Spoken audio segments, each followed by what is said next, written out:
Welcome to a new Daily Top AskReddit video. Today's topic.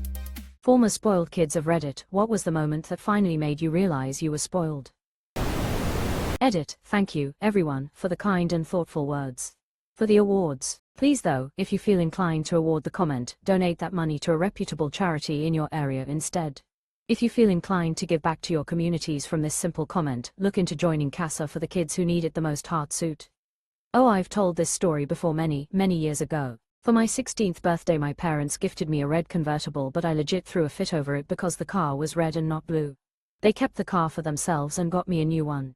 Just a small amount of context to show how spoiled I was. Years later I needed volunteer hours for various college applications, etc. etc. There was an 8-week summer camp that was perfect. 8 weeks as a counselor where I didn't really have to do anything. Sign me up. This summer camp was hosted by AmeriCorps. It served the underprivileged in my area for free if the family couldn't afford it, or for something $25 a week if they could. There was this kid, lovely little thing, but they refused to take off the shoes. Going to the pool for the day. They'd keep their shoes on. They were adamant about never taking off the shoes, almost combatant about it.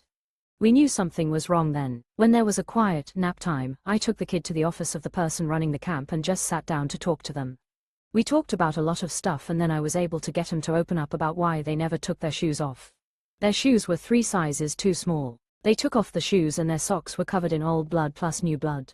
Their poor feet were wrecked from wearing these shoes for God knows how long. I grabbed a first aid kit, then cleaned up his wounds the best I could and wrapped them in bandages. I threw his socks and shoes away. On my lunch hour I sat in my car crying for what felt like hours. I got my shit together, went to a shoe store and bought them 3 pairs of shoes in 3 different sizes. 1 pair that fit them now and the other 2 as their feet grew. It was such a harrowing, humbling moment. A huge wake-up call. That camp taught me a lot and I came away with a lot of stories much like that from many of the kids that attended the camp. I spent 2 years as an AmeriCorps, then joined their Vista program for another year. I started volunteering to work with at-risk kids. I became a big sister. I did everything I could to give back to my community. It's over 20 years later. I still volunteer and help whenever, however I can. When I look back on myself from that time I can't believe how entitled and spoiled I acted was. It was a life-changing experience. One that I will always be thankful for. I don't even know you, but I'm really proud of you. I hope you know that means you had that goodness in your heart the whole time. If you'd been rotten to the core, you would have just been mean to that kid and never figured out why they wouldn't take the shoes off. Some people don't get there with their understanding of the world until they have to experience the hardships for themselves. It didn't take that much for you and I think you deserve credit for that. I have my mom to thank for that. Despite giving in to my every whim, she has always worked within the community developing programs that would get the city more involved with the public schools. She has the biggest heart for the children in our community. She taught me humility, kindness. I just needed something like that camp for it all to really sink in. I stopped acting like a little brat. I stopped asking for things I knew I didn't need but wanted it anyway. I started going with her to work. I started doing all this stuff beside her until eventually I was doing it without her there. I realized I love helping people. Getting my first job and seeing how much effort it takes just to earn what I used to take for granted.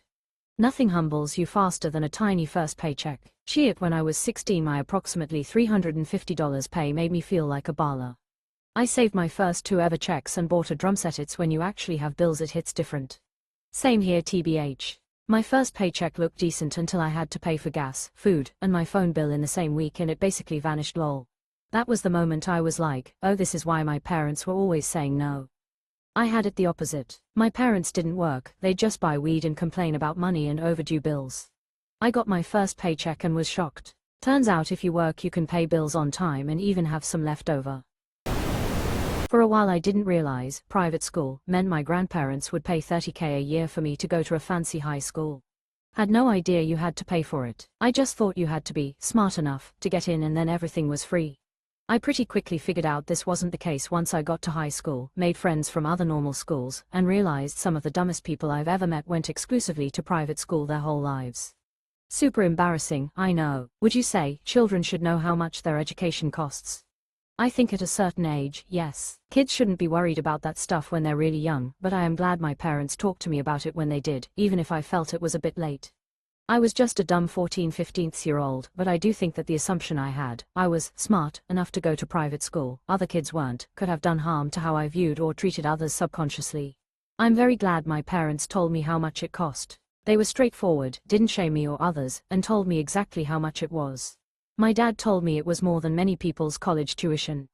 I was friends some older girls on my club basketball team who couldn't apply for college because they couldn't afford the tuition. That put it in perspective for me at that age. The last thing you want is spoiled kids growing up thinking they are better than others because of some intrinsic quality they have rather than that they had the privilege of money and the connections that buys you. I think it builds more empathetic people. First time flying economy. I asked the flight attendant where the button was to make the seat recline all the way down. She just stared at me. My friend next to me whispered, that's not a thing in economy. I was 19 and genuinely didn't know planes had different classes of service. I thought business class was just a term for people traveling for work. The shame still haunts me. I was about to be like, how is this possible? But then I remembered that first and business class are always at the front of the plane. If you never venture further, how would you know that economy is that wildly different? You could go your whole life never knowing. Flew on a 787 Vancouver to Bangkok. First class entered through an entire separate jetway. A little humbling. I remember when I went on my first long-haul flight from London to Japan. Having to walk through first class and premium economy to get to economy felt like being made to do a poor walk. At 19 I took a flight from Washington, D.C. to Brazil for a university program. I sat next to a fellow student who was absolutely baffled as we sat down. "What the hell is this?" he asked. He reached his arm out in front and touched the seat in front of him, then vaguely gestured at our seating arrangement. "I don't understand why the seats are so close together." I had to explain to him that I sat in these seats every single flight I've ever taken, as have most people. He was so pissed off about it. In fairness, I had this reaction my first time flying too, but it's because I had never flown before. I was stunned that something we seemingly never did due to the cost was so degrading and awful. Welcome to the rebellion, Winston. When I went to university, suddenly I realized that not everyone got their own car at 18 and went on vacations twice a year. Almost everyone had either taken out student loans or had to work part-time. It was a real eye-opener. Had to bike to work to get the money to buy my first car, so I had something to practice with for my learner's permit. I had a solid 6 months of owning a vehicle I'd saved up for that I couldn't even drive by myself. It did make me love that hunk of shit all the more when I eventually got my real license though. Ugh, I made a stupid deal with my parents years ago. They agreed to buy me my first car if I waited an extra year before getting my license. They bought me an old junker, which is what I used to practice driving, but only with my dad, which was like 4 times we went out driving for practice. The day of my driver's test my mom agreed to let my older brother use my car to go out of state. Technically wasn't really mine since my parents bought it and I didn't have my license yet.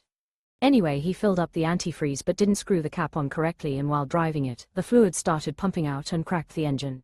My mom had to get it towed back home. I didn't end up going for my driver's test that day because my car was broken down, so I had to wait a while and borrowed my parents' car. Then once I had my license, they had already fulfilled their end of the deal by buying me the car they let my brother borrow and break. Nobody ever gave me any money from insurance for a new car, my brother didn't reimburse me, etc. I was sole and had to finance my actual first car myself. It was a really infuriating situation. Not only did I delay myself in getting my license, but I didn't even have the car to show for it once I got it. My parents weren't the richest, but when I got my first job out of state, my parents packed up my car with my stuff, helped me drive half across the country, helped me find an apartment, and got me settled in. Think of figuring out groceries locations, banking locations, various other stores, all when MapQuest reigned supreme and none of us had ever been there.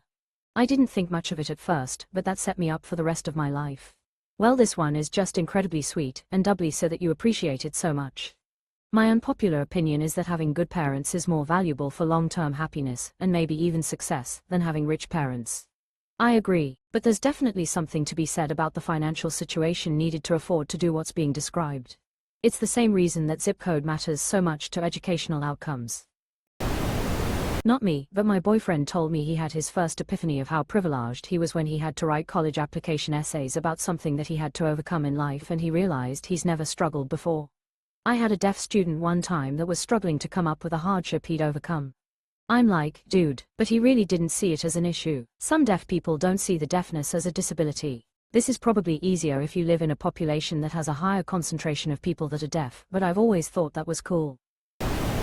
When my grandparents gave me $40,000 to go to college every year for 3 years.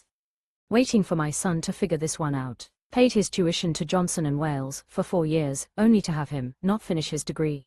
I am tempted to go buy a bunch of prop movie money, invite him over for a barbecue, and toss the pile on the grill. This is the biggest argument for what my parents did. They told my sisters and I that the deal was we had to work to raise enough to cover our tuition and anything else we could, and they would pay the rest. They said that having skin in the game would make sure we didn't take it for granted and wouldn't just crap out after a couple of years. Edit, my shitty typing.